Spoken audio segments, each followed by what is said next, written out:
Okay now देखिए, एक graphic हमने खोला है। अब हम कृष्णमूर्ति पद्धति जिसकी कोर्स हम कर रहे हैं, हम अब उस पर आ जाते हैं। देखिए क्या लिखा है हमने, basic difference in prediction techniques between KP and Vedic astrology. ये आपके सामने एक हॉरोस्कोप खुला हुआ है और जिसको हम यहाँ केपी सिग्निफिकेटर टेबल्स बोलते हैं। ये आपके सामने खुला हुआ है, इसमें कॉलम्स हैं। इसको हम बाद में समझते हैं, अभी हम समझते हैं कि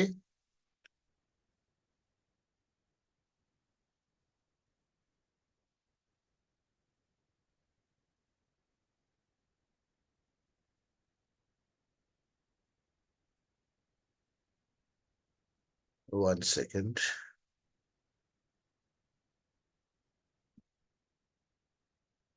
एक सेकेंड, थोड़ा सा, just give me couple of minutes. इसको मैं जरा वो कर लेता हूँ।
Okay,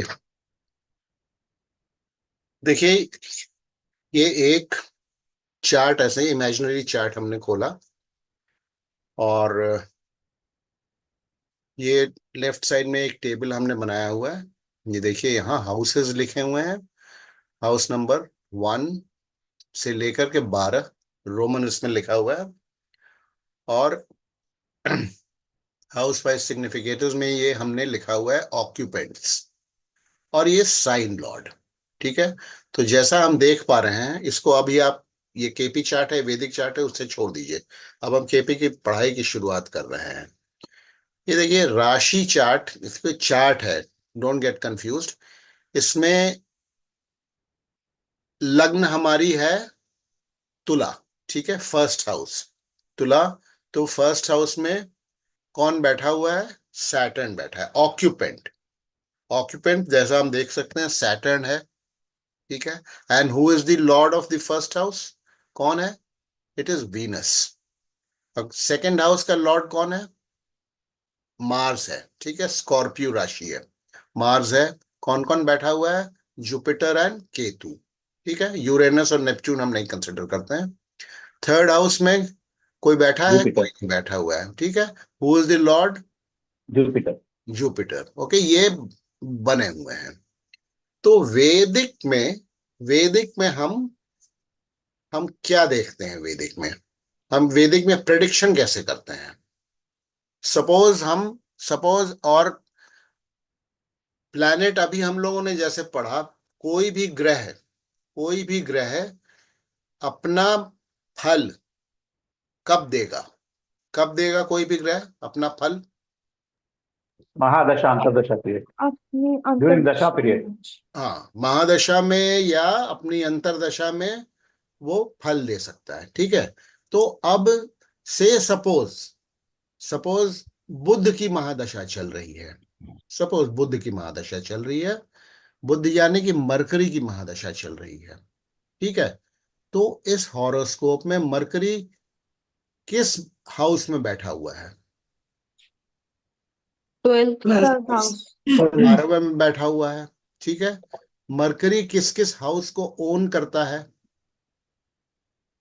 Ninth or 12th twelfth. house. I think it's owning the 12th house and it's owning the 9th house. It's exalted in the 12th and owning the 9th. ठीक है, तो it is sitting in the 12th, 12वें में बैठा हुआ है और 9th और 12th को वो ओन करता है। तो जो हम वैदिक एस्ट्रोलॉजी हम पढ़ते हैं उसमें हम कहेंगे कि मरकरी की बुध की महादशा में या अंतरदशा में या प्रत्यंतर दशा में हमें 12वें भाव का रिजल्ट मिलना चाहिए या 9वें भाव का रिजल्ट मिलना चाहिए। ठीक है, 12वें भाव का रिजल्ट अमूमन जो है 12वें भाव का रिजल्ट जो है वो हम कहते हैं कि एक 12वां भाव मैलेफिक दुष्ट भाव माना जाता है।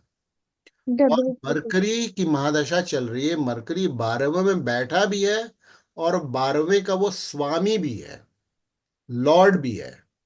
और देखिए हर एक ग्रह का उस दिन हमने दिखाया था कि एक जिसकी दो राशियां होती हैं उसमें एक मूल त्रिकोण राशि होती है और एक दूसरी राशि होती।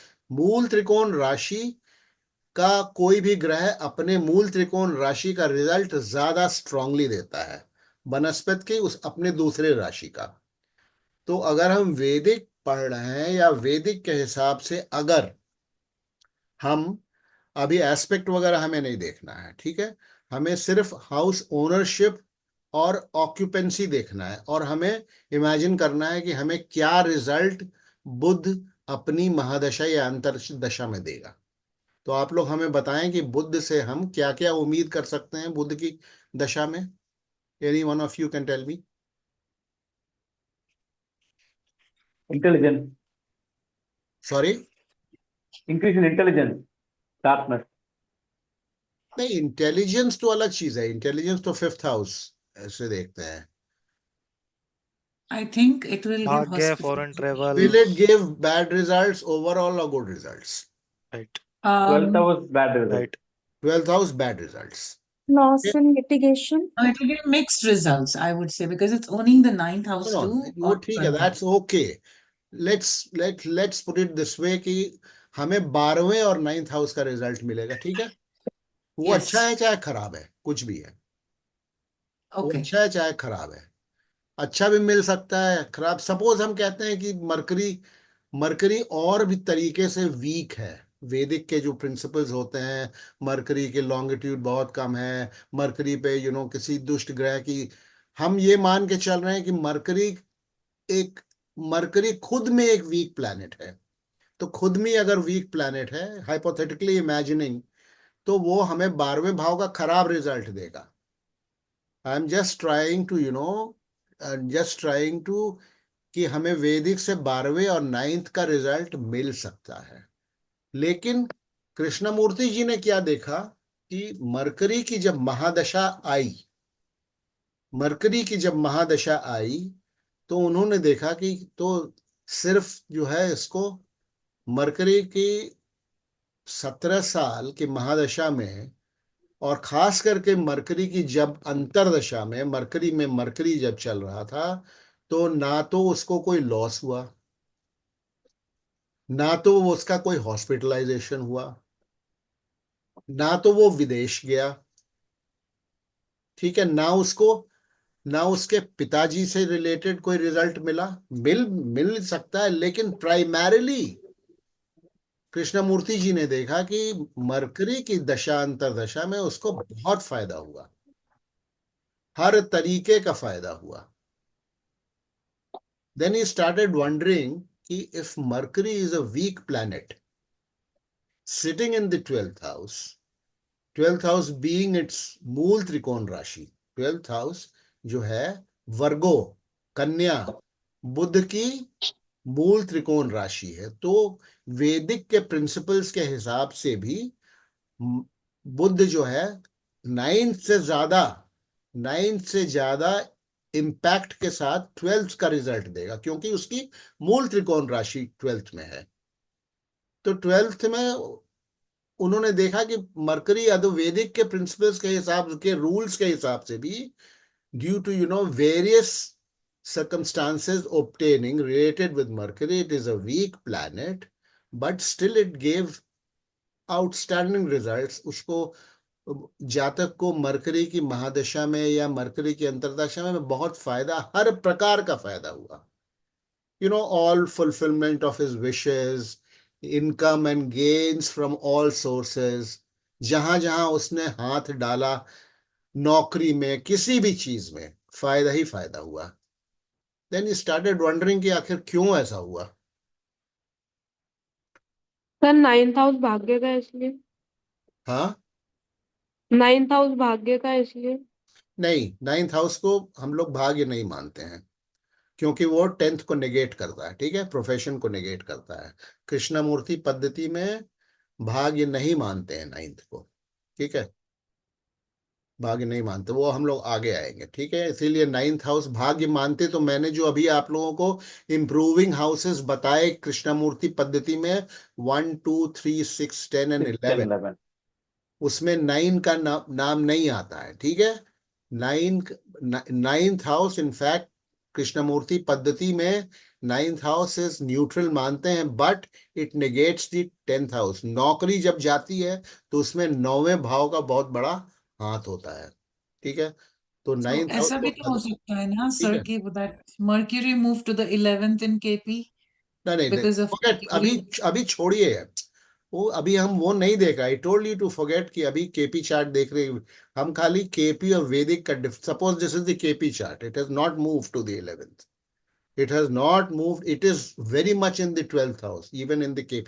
This is a KP chart. Okay, ये forget कि राशि चार्ट लिखा हुआ है.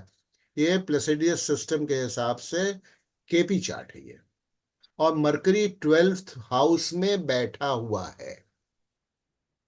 12th हाउस को ओन भी करता है और 9th हाउस को भी ओन करता है.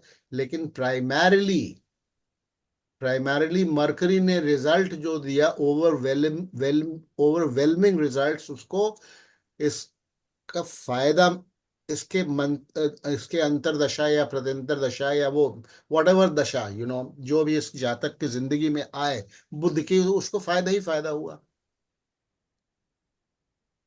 तो उन्होंने फिर रिसर्च करते करते देखा कि ऐसा क्यों हो रहा है आखिर. तो उन्होंने क्या, what did he find? He found that, अब इस टेबल को हम लोग देखते हैं. अब हम यहां आ जाते हैं. अब आप देखिए यहां इस टेबल में, देखिए ये प्लैनेटरी पोजीशंस की टेबल है. Same chart. Okay, same chart यहां भी है. उन्होंने क्या देखा, मरकरी. अब देखिए मरकरी को देखिए. यहां मरकरी किस हाउस में बैठा हुआ है? यहां देखिए लिखा हुआ है VIR, लेफ्ट साइड कर्सर देखिए. मरकरी इज इन विच राशि? वर्गो। वर्गो. मेरे को डिग्री क्या है इसकी? 622. 0626 ठीक है. राशि लॉर्ड कौन है वर्गो का? मर्क्यूरी। मरकरी खुद है. मरकरी का स्टार लॉर्ड कौन है? हु इज द नक्षत्र लॉर्ड ऑफ मरकरी? यानी कि Sun. मरकरी किसके नक्षत्र में बैठा हुआ है? Saturn. सन के। हाँ? सन के नक्षत्र में. सन के नक्षत्र में बैठा है. सन कहाँ बैठा है?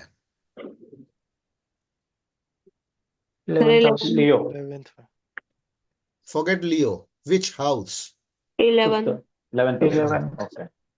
तो 11th house is the house of what? Games. House of gains. It is the house of gains. It is the house of fulfillment of wishes and everything good in life. Okay. तो सन ने 12th house की significations negate नहीं करी 11th में बैठ के? नहीं नहीं नहीं नहीं नहीं नहीं, एक मिनट, रुक जाइए. सन से कोई मतलब नहीं है, प्लीज. ओके. सन से मतलब नहीं है. We are talking about Mercury. As per sun's position. Mercury देखिए, अब golden, this is the golden rule number 1 of Krishnamurti Paddhati. क्यों मैंने जो आपको दिखाया, बुद्ध ने आउटस्टैंडिंग रिजल्ट्स दिए, क्योंकि कृष्णामूर्ति पद्धति में कोई भी ग्रह अपने नक्षत्र स्वामी का रिजल्ट देता है। क्या मतलब? मतलब ये कि इसका नक्षत्र स्वामी जिस भाव में बैठा होगा वो ग्रह अपनी दशा और अंतर्दशा में अपने नक्षत्र स्वामी का रिजल्ट देगा। बुध का नक्षत्र स्वामी कौन है? सन सन सन। सन किस भाव में बैठा हुआ है? 11 11वां। तो अपने नक्षत्र स्वामी का रिजल्ट मरकरी अपने दशा अंतर्दशा में देगा, यानी कि 11th हाउस का result sun.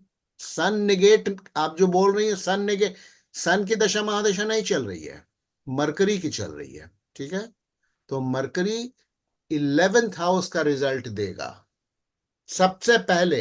It is not that कि ये 12th और 9th का रिजल्ट नहीं देगा। This is not what Krishnamurti Paddhati says. Okay, अब क्या है? सिमिलरली सी, अब देखिए सैटर्न है, ठीक है, सैटर्न है। सैटर्न देखिए कहां बैठा हुआ है। सैटर्न बैठा कहां है? फर्स्ट हाउस लग्न में। में। फर्स्ट हाउस में। सैटर्न बैठा है फर्स्ट हाउस में। ठीक है, सैटर्न कहां किसको ओन करता है? फिफ्थ हाउस में। कैप्रिकॉर्न फोर्थ हाउस और and fifth. Fifth house. 4th and 5th fourth and 5th fifth. तो फिफ्थ सैटर्न हाउस। को प्राइमरीली वैदिक एस्ट्रोलॉजी के हिसाब से क्या क्या रिजल्ट देना चाहिए अपने दशा अंतरदशा में? 1 4 5 का रिजल्ट देना फैमिली चाहिए। एक चार रिलेटेड पांच का, एक चार Prop- पांच के क्या रिजल्ट हो सकते हैं? प्रॉपर्टी, प्रॉपर्टी, गाड़ी, मतलब चिल्ड्रन। अच्छा होगा या खराब होगा? वैदिक एस्ट्रोलॉजी के टेनेट्स के हिसाब बढ़िया होगा। के हिसाब अच्छा से होगा। अच्छा होगा। अच्छा होगा। अच्छा होगा। ठीक है, फर्स्ट हाउस अच्छा ही होता है। चौथे हाउस से हम रियल एस्टेट देखते हैं। ठीक है, रियल एस्टेट, मकान, जमीन, ये वो etcetera etcetera. Fifth house is the house of intelligence, is the house children, अच्छा माना जाता है 1 4 5। लेकिन क्या देखा गया? देखा गया कि सैटर्न की दशा या अंतरदशा में उसका कोई काम ही नहीं बन रहा है, हर एक काम में ऑब्स्ट्रक्शंस आ रहे हैं या एक्सीडेंट हो गया, खराब रिजल्ट्स मिले सैटर्न की दशा अंतरदशा में। नॉट दैट कि कुछ भी नहीं हुआ फोर्थ फिफ्थ से connected, but primarily overriding results जो हैं वो उनको मिले। किसके मिले? अब आप देखिए सैटर्न राहु किसके के मिले नक्षत्र में बिकॉज बैठा उसका हुआ है? स्टार लॉर्ड एक राहु मिनट, है। सैटर्न किसके नक्षत्र में बैठा हुआ है? राहु के। राहु कहाँ बैठा हुआ है? 8th हाउस में। 8th house. राहु तो सैटर्न ने अपने दशा अंतरदशा में बहुत 8th कुछ हाउस। किया, कोई काम नहीं होने दिया, मकान जमीन नहीं खरीदने दिया, या खरीदने दिया तो बहुत अड़चने आई।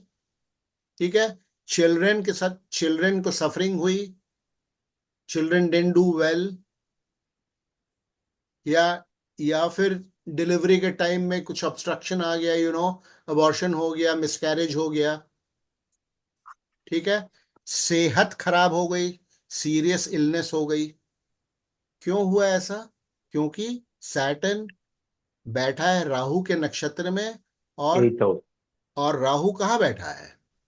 8th हाउस पे। 8th हाउस में। तो सैटर्न प्राइमरीली रिजल्ट अपने नक्षत्र लॉर्ड का देगा। मतलब जहां नक्षत्र लॉर्ड बैठा है प्राइमरीली उसका रिजल्ट देगा। ठीक है, तो 8th हाउस का रिजल्ट देगा, जिसके रिजल्ट्स क्या होते हैं? नेगेटिव होते हैं मोस्टली। पॉजिटिव मृत्यु भी हो तुल्य सकते कष्ट हैं, देगा। पॉजिटिव भी हो सकते हैं।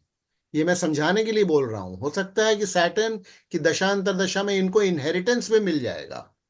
वो डिपेंड करेगा, वो हम लोग आगे कृष्णमूर्ति पद्धति में देखेंगे कि 8th हाउस के अच्छे रिजल्ट मिलेंगे या खराब रिजल्ट मिलेंगे। हो सकता है इनको, देखिए, फोर्थ फिफ्थ से इनहेरिटेंस नहीं मिलता है। ठीक है, फोर्थ फिफ्थ से इनहेरिटेंस नहीं मिलता है, लॉटरी नहीं निकल जाती है।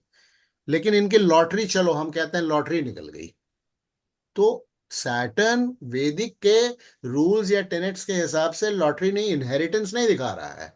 उनके पिताजी या दादाजी या किसी माताजी कोई उनके नाम से विल में कोई प्रॉपर्टी नहीं छोड़ गई, लेकिन सैटर्न की दशांतर दशा में एक दिन उसको अचानक पता चला, अरे यार ये तो विल हमारे नाम से, हमें तो करोड़ों की जायदाद हमें मिल गई।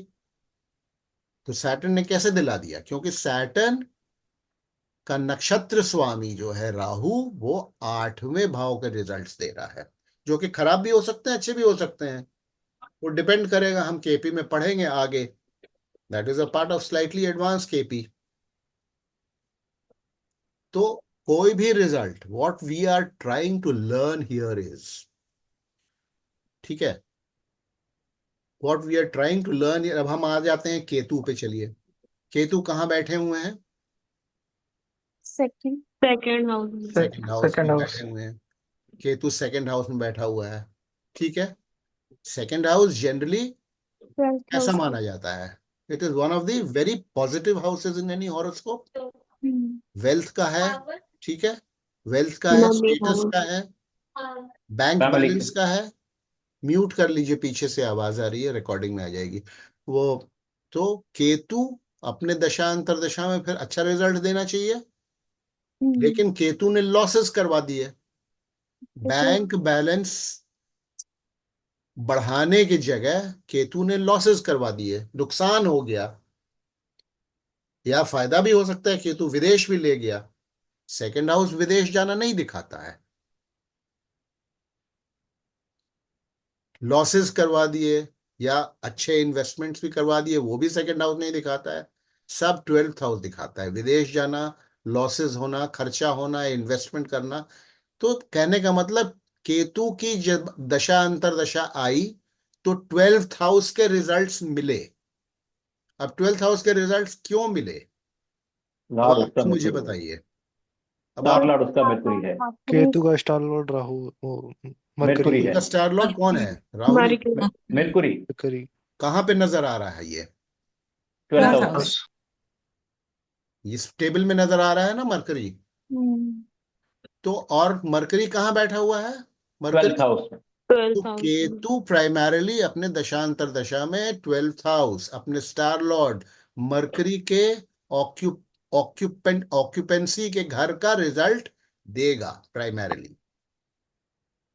प्राइमरीली मैं बोल रहा हूं, मैं ये नहीं बोल रहा हूं कि जैसे सैटर्न फर्स्ट हाउस का, फोर्थ हाउस, फिफ्थ हाउस का रिजल्ट नहीं देगा। I am not saying that. मैं खाली कह रहा हूं प्राइमरीली, सबसे पहले ओवरराइडिंग अदर रिजल्ट्स। कोई भी ग्रह, जैसे राहु आ जाइए, अब राहु को देख लेते हैं। राहु किस भाव में बैठा हुआ है यहाँ?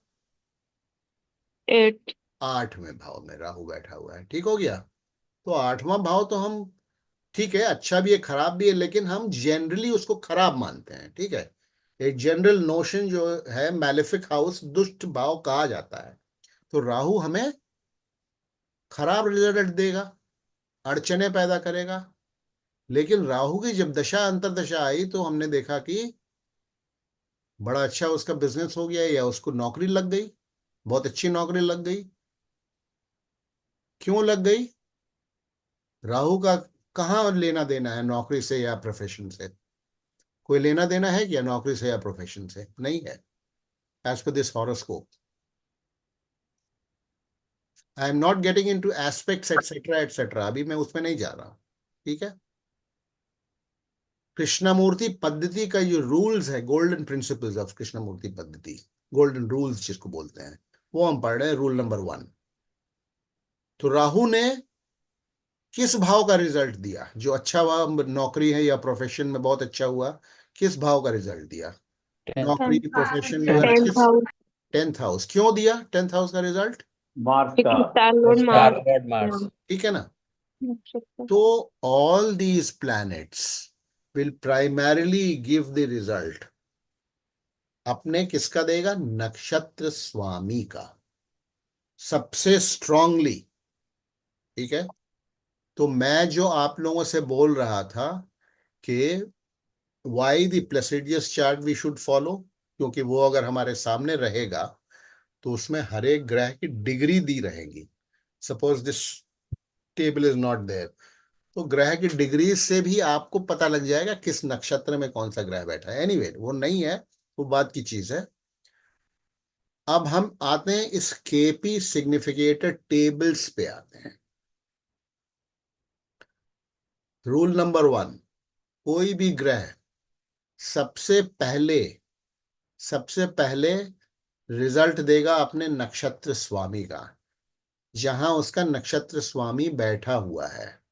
Suppose we pick out Saturn, जैसा अभी हमने देखा, Saturn is in the nakshatra of Rahu, okay, which is the, ये ऊपर देखिए column B, Rahu is the occupant of the 8th house, ठीक है, ऑक्यूपेंट लिखा हुआ है।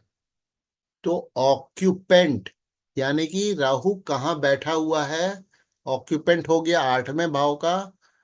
तो राहु का रिजल्ट यानी कि ऑक्यूपेंट का रिजल्ट कौन देगा? अगर कोई प्लैनेट राहु के नक्षत्र में बैठा है, तो राहु के नक्षत्र में कौन बैठा हुआ है? Saturn.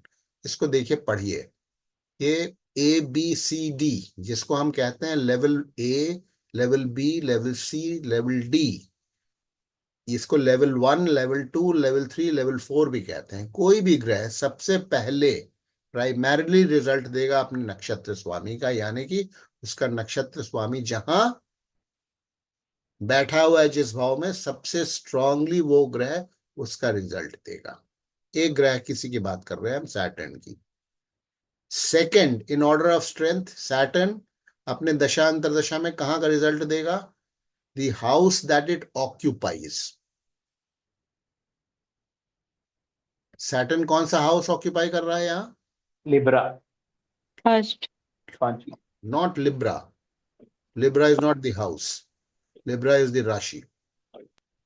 First house. First house. तो in order of strength, Saturn अपनी दशा अंतरदशा में सबसे strongly रिजल्ट देगा पहले 8वें भाव का, उसके बाद the house that it occupies. Okay? उसके बाद फिर थर्ड में रिजल्ट देगा उसका नक्षत्र स्वामी, जिस हाउस का ओनर है। तो इसमें राहु तो किसी को ओन नहीं करता, चलिए छोड़िए उसको। और आखिरी में सबसे वीकली रिजल्ट कोई भी ग्रह जो है, अच्छा, let us pick out another planet. Rahu does not own any house, तो किसी और हम प्लैनेट को ले लेते हैं। चलो हम मरकरी की बात कर लेते हैं। मरकरी हमने डिस्कस भी कर रखा है। तो बुध सबसे पहले रिजल्ट हमें किस भाव का देगा? देखिए, ये एक कॉलम में जो अपीयर होगा, ये कोई भी प्लैनेट एक कॉलम में जो अपीयर होगा, 11th हाउस के अगेंस्ट मरकरी अपीयर हो रहा है, मून अपीयर हो रहा है। मरकरी हम देख चुके हैं 11th हाउस का रिजल्ट गेन्स क्यों दिए उसने? क्योंकि मरकरी का स्टार लॉर्ड है सन। सन 11th हाउस में बैठा हुआ है। तो मरकरी प्राइमरीली 11th हाउस का रिजल्ट देगा स्ट्रॉन्गेस्ट तरीके से। उसके बाद मरकरी किसका रिजल्ट देगा? मरकरी जिस हाउस को ऑक्यूपाई करता है। तो मरकरी किसको ऑक्यूपाई कर रहा है? ये देखिए यहाँ 12th हाउस। तो ये 12th के अगेंस्ट ऑक्यूपेंट कॉलम में मरकरी लिखा हुआ है। Third in order of strength, mercury किसका रिजल्ट देगा? मरकरी का स्टार लॉर्ड जिस घर का ओनर है। तो मरकरी का स्टार लॉर्ड नक्षत्र स्वामी कौन है? हु इज द नक्षत्र स्वामी ऑफ मरकरी? सन। सन किस हाउस का ओनर है? मर्क्यूरी। 11th। तो mercury third 11th। In order of strength, third house का 11th हाउस का रिजल्ट देगा। ऑलरेडी 11th का फर्स्ट दे रहा है, बट टू अंडरस्टैंड, सबसे पहले any planet will give the result of its star Lord wherever that star lord is sitting. Second in order of strength, the house that it occupies, जिस घर में वो planet बैठा है, नंबर 2 रिजल्ट उसका देगा। थर्ड देगा जिस उसका नक्षत्र स्वामी जिस भाव को ओन करता है, उसका रिजल्ट देगा थर्ड में। और फोर्थ में, आखिरी में देगा वो रिजल्ट जिस हाउस का वो खुद ओनर है। तो मरकरी ओनर किसका किसका है, हम लोगों ने देखा था यहां किसका किसका है, 9th एंड 12th। तो सबसे वीक रिजल्ट मरकरी कृष्णमूर्ति पद्धति में 9th और 12th का देगा। और वैदिक में हमने क्या देखा था कि 9th और 12th का रिजल्ट मरकरी देगा अपने अंतर दशा में। जैसे हम लोग बोल रहे थे ना, किसी ने बोला कि इंटेलिजेंस, तो 9th हाउस को इंडिकेट करते हैं। No, in KP no, in KP अगर if all these columns are packed full, then we say that Mercury as owner of any planet, अगर वो अपने लॉर्डशिप के घर का रिजल्ट सबसे कमजोरी से देता है, वो वनस्पति के वैदिक एस्ट्रोलॉजी में बोला जाता है कि वैदिक एस्ट्रोलॉजी में कहीं भी ये बाइफरकेटेड नहीं है कि वो अपने ऑक्यूपेंट हाउस का, ऑक्यूपाइंग हाउस का रिजल्ट ज्यादा मजबूती से देगा, या फिर कहीं डिफाइंड नहीं है, या ओनरशिप के हाउसेस का। वैदिक एस्ट्रोलॉजी कृष्णमूर्ति पद्धति में बहुत एकदम क्लियरली डिफाइंड है। केपी एस्ट्रोलॉजी में ये हाउस वाइज सिग्निफिकेटर टेबल्स यूं बनता है, ABCD, या you can call it L1, L2, L3, L4, level 1, level 2, level 3, level. तो किसी भी प्लैनेट के significations, these are called significators in KP. कोई भी प्लैनेट किस हाउस को सिग्निफाई कर रहा है वो हम इस टेबल से देखते हैं। इस टेबल में अगर ए कॉलम में कोई प्लैनेट अपीयर कर रहा है, जैसे सेकंड हाउस में ए कॉलम में कौन कौन अपीयर कर रहा है, सन और वीनस दोनों अपीयर कर रहा है। सन और वीनस अपीयर कर रहा है, तो अपने दशा अंतरदशा में सूर्य और शुक्र सेकंड हाउस का रिजल्ट बहुत स्ट्रांगली देंगे। अगर ए कॉलम में कोई नहीं है, ए कॉलम में कोई नहीं है, जैसे 7th हाउस में ए कॉलम में कोई नहीं है, ए कॉलम में कोई नहीं है, बी कॉलम में चंद्रमा है, तो चंद्रमा क्या मतलब है, चंद्रमा is occupying the 7th house. लेकिन कोई जरूरी नहीं है ना कि हर एक ग्रह के नक्षत्र में कोई ना कोई प्लैनेट बैठा ही हो, ऐसा तो कोई जरूरी है नहीं। किसी ग्रह के नक्षत्र में कोई ग्रह नहीं बैठा होगा, जैसे चंद्रमा के नक्षत्र में कोई ग्रह नहीं बैठा है, नहीं तो वो कॉलम ए में यहां नजर आता। तो कॉलम ए अगर यहां ब्लैंक है, तो 7th हाउस का सिग्निफिकेशन सबसे strongly in the absence of any planet in its nakshatra or in the absence of any planet in column A, 7th house का सिग्निफिकेटर सबसे मजबूत कौन बन गया, चंद्रमा बन गया। और अगर ए और बी दोनों में कोई नहीं है, इसका मतलब क्या हुआ, 5th हाउस के सामने, यानी कि 5th हाउस में कोई प्लैनेट बैठा ही नहीं है। इस हॉरोस्कोप को देखिए, यहां 5th हाउस में ब्लैंक है ना, 5th हाउस में कोई प्लैनेट नहीं है, बी कॉलम में कोई प्लैनेट नहीं है ऑक्यूपेंट वाले कॉलम में, तो उसके नेचुरली उसके नक्षत्र में भी कुछ नहीं होगा। तो ए और बी दोनों ब्लैंक हैं, तो ए और बी दोनों ब्लैंक हैं, तो ओनर तो कोई ना कोई होगा ही, हर एक भाव का कोई ना कोई ओनर होगा। तो उसका ओनर कौन है 5th हाउस का, सैटर्न है। तो सैटर्न के नक्षत्र में जो ग्रह बैठे होंगे, एक ग्रह भी हो सकता है, 2 भी हो सकता है, 3 भी हो सकता है, वो 5th हाउस के स्ट्रॉन्ग सिग्निफिकेटर्स हो जाएंगे। सैटर्न के नक्षत्र में मंगल और जुपिटर, मंगल और बृहस्पति और गुरु दोनों बैठे हुए हैं, तो सैटर्न 5th हाउस का लॉर्ड है। ए और बी में कोई नहीं है, क्योंकि 5th हाउस खाली है, इसलिए ऑक्यूपेंट कोई नहीं है, तो फिर ओनर आ जाता है, सैटर्न बन जाता है। सैटर्न के नक्षत्र में मंगल और गुरु बैठे हैं, तो मंगल और गुरु अपनी अपनी दशा अंतरदशा में 5th हाउस का रिजल्ट बहुत स्ट्रांगली देंगे। उसी प्रकार से 4th में भी कोई ग्रह नहीं बैठा है, सैटर्न ही ओनर है, तो मंगल और जुपिटर अपनी दशा अंतरदशा में फोर्थ और फिफ्थ दोनों का रिजल्ट बहुत स्ट्रांगली देंगे। क्या क्या रिजल्ट हो सकता है फोर्थ और फिफ्थ का? एडुकेशन दे सकता है, दोनों मंगल जुपिटर एडुकेशन दे सकता है, बेसिक लैंड, एडुकेशन, ठीक है, मकान जमीन दे सकता है, ठीक प्रॉपर्टी, है, आपको आप आप आप वास्तु की प्रैक्टिस कर सकते हैं, fourth house real estate vastu से कनेक्टेड है, ठीक है। फिफ्थ हाउस से आप कंसल्टेंसी कर सकते हैं, आप शेयर मार्केट में आप शेयर मार्केट में काम कर सकते हैं, आप एस्ट्रोलॉजी सीख सकते हैं फिफ्थ हाउस से, ठीक है। फिफ्थ हाउस इनके इनके दशांतर दशा में you can be blessed with an offspring. Saturn fourth fifth का लॉर्ड है, लेकिन सिग्निफिकेशन उसका फोर्थ और फिफ्थ का उतना स्ट्रांग नहीं है जितना कि मंगल और गुरु का होगा। क्यों? क्योंकि मंगल और गुरु सैटर्न के नक्षत्र में बैठे हैं। मंगल और गुरु का नक्षत्र लॉर्ड सैटर्न है, इसीलिए मंगल और गुरु अपने नक्षत्र लॉर्ड का रिजल्ट देंगे, नक्षत्र लॉर्ड का रिजल्ट देंगे। नक्षत्र लॉर्ड नहीं देगा उतना स्ट्रांगली, देगा, इट इज नॉट दैट कि चौथे और पांचवे का शनि रिजल्ट नहीं देगा। कब देगा कब नहीं देगा वो हम पढ़ेंगे फिर, दैट अगेन इज थोड़ा सा एडवांस का वो पार्ट हो जाता है। लेकिन रूल ये है कि मंगल और जुपिटर प्राइमरीली फोर्थ और फिफ्थ हाउस का रिजल्ट देंगे। सर अगर शनि की दशा है। वन सेकेंड हाँ, प्लीज।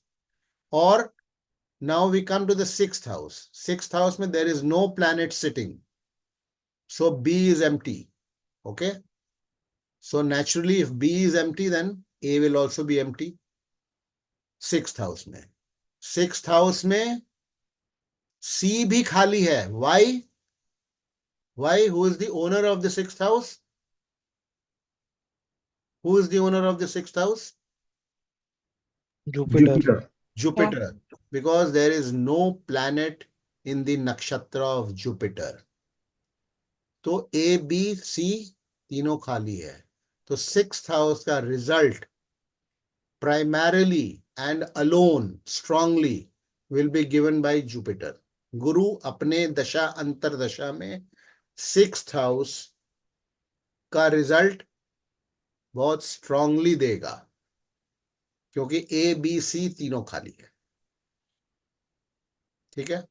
सिक्स्थ हाउस का रिजल्ट बहुत स्ट्रांगली देगा। और ऐसा प्लैनेट जिसके नक्षत्र में कोई भी प्लैनेट दूसरा नहीं बैठा है, उस प्लैनेट को हम क्या बोलते हैं केपी में? अनटेनेंटेड। नक्षत्र होने का मतलब क्या हुआ कि नक्षत्र जो है हमारा घर है, जैसे सैटर्न का नक्षत्र उसका घर है और उसके दो टेनेंट्स हैं, मार्स एंड जुपिटर। लेकिन जुपिटर का जो नक्षत्र है उसमें कोई प्लैनेट नहीं है, तो कोई टेनेंट नहीं बैठा है, तो Jupiter becomes an untenanted planet. Untenanted planet is very important, इस कॉन्सेप्ट को समझ लीजिए अभी। और कौन कौन सा अनटेनेंटेड इसमें नजर आ रहा है? देखिए, चंद्रमा के सामने कुछ नहीं है, तो चंद्रमा अनटेनेंटेड है, ठीक है। और अनटेनेंटेड देखने का दूसरा तरीका क्या है? यहां पे देखिए, ये लेफ्ट साइड स्टेबल में ये स्टार लॉर्ड कॉलम जो है ना, star lord, that means these planets they have become star lords of some planet. जैसे कि केतु बन गया सन का स्टार लॉर्ड, तो केतु टेनेंटेड है। एक्सक्यूज मी,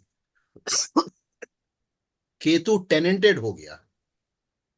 वीनस के नक्षत्र में कौन है? चंद्रमा है, तो वीनस टेनेंटेड हो गया। सैटर्न के नक्षत्र में कोई प्लैनेट बैठा है, सैटर्न टेनेंटेड है। सन टेनेंटेड है। जो प्लैनेट इस कॉलम में अपीयर नहीं कर रहा है, that planet is an untenanted planet. तो आप देखेंगे इसमें, आप देखिए जुपिटर और मून आपको इसमें नहीं मिलेगा कहीं, ठीक है। जुपिटर मून नहीं नजर आ रहा है, तो यहां आप देखेंगे मून के सामने कोई नहीं है, जुपिटर के सामने कोई नहीं है, तो दे आर अनटेनेंटेड प्लैनेट्स। इस कॉन्सेप्ट को समझिए, क्योंकि ये they play a very big role in Krishnamurti Paddhati, untenanted planets. तो दीज आर, ये रूल्स जो हैं, ये बैकबोन है कृष्णमूर्ति पद्धति का। These are called the golden rules of Krishnamurti, KP. तो इसीलिए इसका हमने क्या लिखा था, basic difference in prediction techniques between KP and Vedic astrology. इसको समझना बहुत ही इंपॉर्टेंट है। इसको आप लोग कृपया जो है, कल फिर से क्लास है, इसको खूब अच्छे से समझ लीजिए। नहीं है तो मुझे फोन कीजिए, मुझे मैसेज कीजिए। अब कल तो मैं एक्स्ट्रा क्लास नहीं लूंगा, क्योंकि फिर कल शाम को ही क्लास है। कभी जरूरत होगा तो anybody can get in touch with me during the week, ठीक है। ये इसी पर सारा केपी बेस्ड है। ये टेबल जो है ना, इसी पर the entire KP is based on this table. This is called the house wise significators. जैसा हमने बताया, ये सिग्निफिकेशंस हैं। Mars Jupiter, strongest significator of first house. Sun Venus, strongest significator of second house. Third house का strongest significator कौन हो गया? इसको मिटा देते हैं हम। जुपिटर। हाँ, इसको एक सेकंड, 1 सेकंड, ये नेपट्यून को हटा देते हैं। Neptune,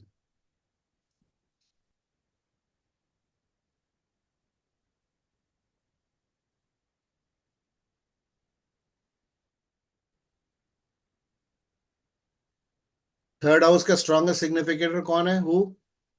Jupiter. Jupiter, because there are no planets in ABC, which means that there is no planet in the third house, sitting in the third house, so there cannot be a planet, any planet in its nakshatra.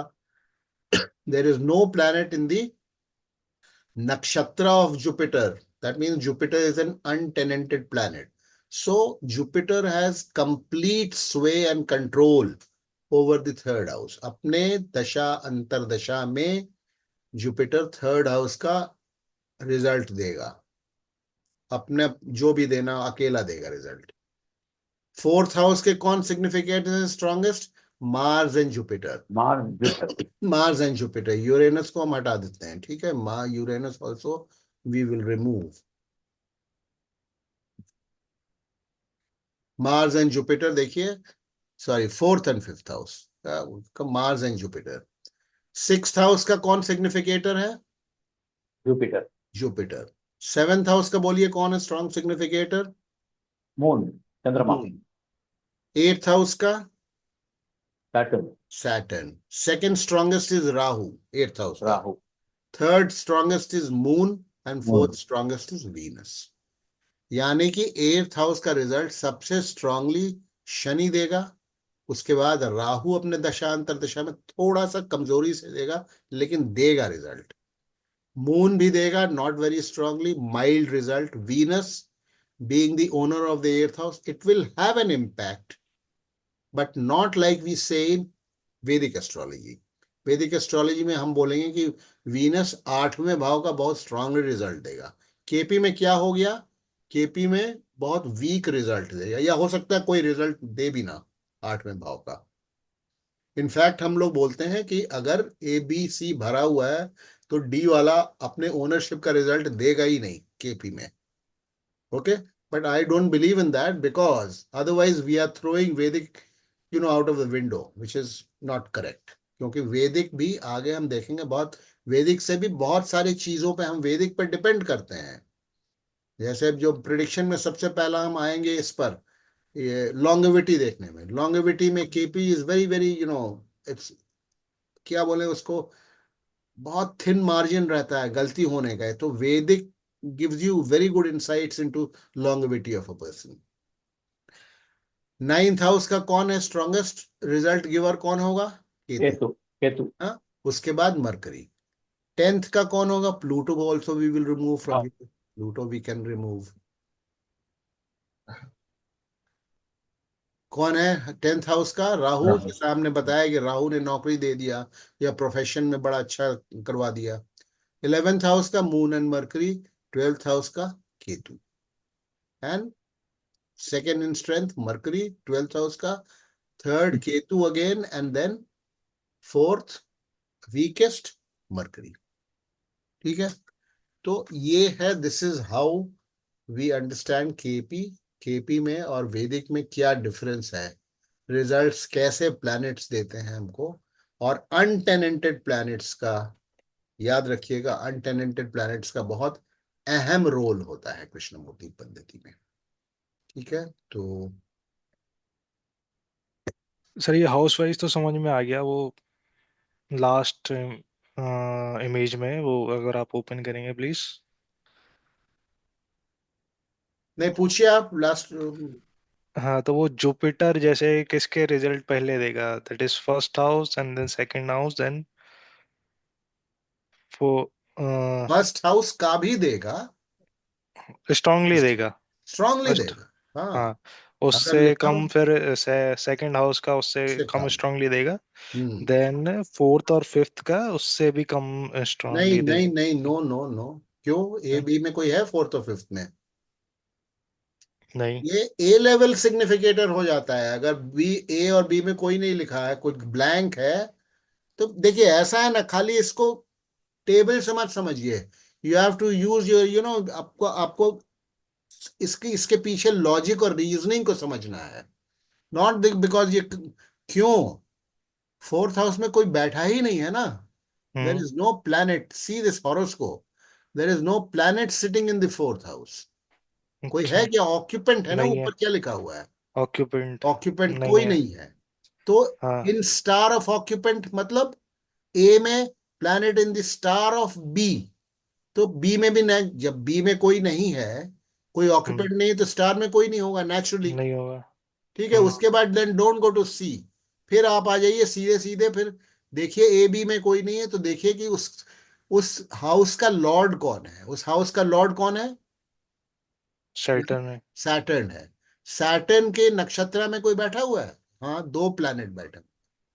तो फिर हाँ। ये अपने नक्षत्र Lord का result देंगे, यानी कि सैटर्न का रिजल्ट देंगे, जो कि फोर्थ हाउस का लॉर्ड है। ओके। ठीक है, उसी प्रकार से अब सिक्स्थ हाउस में देखें, जुपिटर का आप पूछ रहे थे, हाँ जुपिटर फर्स्ट हाउस का बहुत स्ट्रांगली देगा, हम्म। सेकंड हाउस का थोड़ा उससे उससे कम। कम, हम्म। थर्ड हाउस का तो अकेला वो बादशाह है, हम्म। पूरा रिजल्ट देगा विद फुल इम्पैक्ट। ठीक है, हम्म। फिर फोर्थ और फिफ्थ का बहुत स्ट्रांगली रिजल्ट देगा, क्योंकि अगेन बादशाह है, बादशाह हाँ। अकेला नहीं है, सैटर्न भी है, मार्स भी है, तो बट फुल इम्पैक्ट के साथ फोर्थ और फिफ्थ का देगा। सिक्स्थ का और कोई भी प्लैनेट सिग्निफिकेटर नहीं है, अकेला है। नहीं। हम्म। तो जुपिटर का अगर हम देखेंगे इस हॉरोस्कोप में, Jupiter has a very very important role to play. Okay, and मैं आपको वो भी समझाऊंगा अभी। अनटेनेंटेड है, तो ये जो हम बोल रहे हैं ना सेकंड हाउस का हम्म। माइल्डली देगा, सेकंड हाउस का माइल्डली नहीं देगा। क्यों माइल्डली नहीं देगा? क्योंकि जुपिटर के स्टार में तो कोई नहीं है ना, तो यहां भी जुपिटर एक्चुअली चलो ये। जुपिटर के स्टार में सेकंड हाउस में कोई प्लैनेट नहीं है। वो इस टेबल से समझ में नहीं आ रहा, अनटेनेंटेड मैंने इसलिए बोला। अनटेनेंट Jupiter will give the result of the second house also very strongly, because there is no planet in its star। इसको हम अभी नहीं पढ़ेंगे, नहीं तो आप लोग का बहुत ज्यादा कंफ्यूजन हो जाएगा। We are not getting into that right now. अभी आप ये समझिए, Jupiter first house, second house, third house, fourth house, fifth house, sixth house, right from 1 to 6 hmm. आधे हॉरोस्कोप को जुपिटर कवर कर रहा है मतलब कवर उसके करता रिजल्ट है। देगा। तो Jupiter has a very very strong role to play in this person horoscope. It has a very very, it will have a very, इनके जिंदगी में जुपिटर का बहुत जबरदस्त इम्पैक्ट रहेगा। ठीक है, हम्म। जो कि हम वैदिक अगर देखते तो वैदिक में क्या देखते, जुपिटर सेकंड हाउस में बैठा हुआ है, और देखिए। उसकी लॉर्डशिप देखते। ठीक है, और उसके हम्म। लॉर्डशिप हम थर्ड देख लेते और सिक्स देख सिक्स लेते, तो देख हम लेगा। बोलते सेकंड का देगा, थर्ड का थर्ड का देगा, देगा सिक्स का देगा, सिक्स का दैट्स द देगा। End of it. Hmm. Fourth fifth कहीं रेकनिंग में नहीं आता। नहीं आता। ठीक है, फोर्थ फिफ्थ कहीं रेकनिंग में नहीं आता। नहीं। तो फोर्थ फिफ्थ का हम कृष्णमूर्ति जी ने अपने रिसर्च में यही पाया। यही सेट की जुपिटर की महादशा चल रही है, तो भाई आप 4th और 5th का रिजल्ट कैसे मिल रहा है, बच्चा कैसे पैदा हो गया, मकान कैसे खरीद लिया, देन ही स्टार्टेड ये सारा कृष्णमूर्ति पद्धति इसी को बोलते हैं। बिकॉज ये सौ कि जुपिटर जिसके नक्षत्र में बैठा है उसका रिजल्ट जो है पहले देगा। पहले मिल रहा है। ठीक है, क्लियर? क्लियर। तो आई होप, देखिए ये आज हमारा स्टार्टिंग है। तो जिन्होंने कृष्णमूर्ति पद्धति नहीं पढ़ा है पहले, नवीन जोत जी आप बताइए, क्लियर हुआ कुछ? हाँ जी sir, I have few questions जो मैं बाद में पूछ लूंगी आपसे। ठीक वैसे है, काफी क्लियर हो गया सर। हाँ। ऋषिका कहाँ है? Yes sir. समझ में आ रहा है? Yes sir. नहीं, बिल्कुल, मतलब यस सर, खाली यस सर बोलने के लिए नहीं, समझ में आया ना? हाँ सर आया। ठीक है। Anyone having any confusion? I'll stop the recording now. अगर कोई वेरी रेलिवेंट क्वेश्चन है तो रिकॉर्डिंग ऑन रखता हूं मैं, क्योंकि it will become a part of, कोई अगर है, नहीं तो फिर मैं रिकॉर्डिंग को स्टॉप। ठीक है, all clear? Because well I am ending the class. Sharma ji नमस्ते, नमस्कार। नमस्कार जी, आपने नमस्कार। लेट ज्वाइन किया था आज, मिस्टर एस नहीं सी। नहीं, मैं सुन रहा था, शुरू से ही ज्वाइन किया था वो अभी। नहीं, आपका मैं इंट्रोडक्शन दे दूं, शर्मा जी ने ज्वाइन किया है, ये डॉक्टर एस सी शर्मा है। तो इनकी इनकी बेटी ने ज्वाइन किया था, डॉक्टर रश्मि ने। तो वो अपने इससे जॉब से फुर्सत नहीं पा रही हैं, तो शर्मा जी ने ज्वाइन किया आज। Sharma ji has been in touch with me for the last, I don't know, 4-5 years। हम लोग प्लान करते रह गए, डॉक्टर शर्मा प्लान कर रहे थे बहुत दिनों से कि मेरे क्लासेस को वो ज्वाइन करेंगे। तो आज उन्होंने ज्वाइन किया है। Doctor Sharma is a PhD in English, retired professor है, एंड लेकिन एस्ट्रोलॉजी में उनका बड़ा इंटरेस्ट है। तो welcome doctor Sharma. Thank you, thank you, thank you. It's a pleasure to join your classes. नहीं, you are welcome, you are welcome. तो सबको क्लियर है ना? Yes sir. Okay, okay. Yes sir. Tahir Manzoor लगता है लेफ्ट छोड़ दिया उन्होंने। एंड चलिए, तो we'll end the class. Okay, काफी टाइम हो गया। एंड हाँ, मैं कह रहा था कि 8 o'clock हमने इसलिए रखा है क्योंकि देखिए अब 2 घंटे से ज्यादा हो गया क्लास को, इट बिकम्स प्रिटी लेट, इसीलिए 8:30 की जगह मैंने 8 कर दिया है। ठीक है, and this was discussed in the last class, so I am now stopping the recording.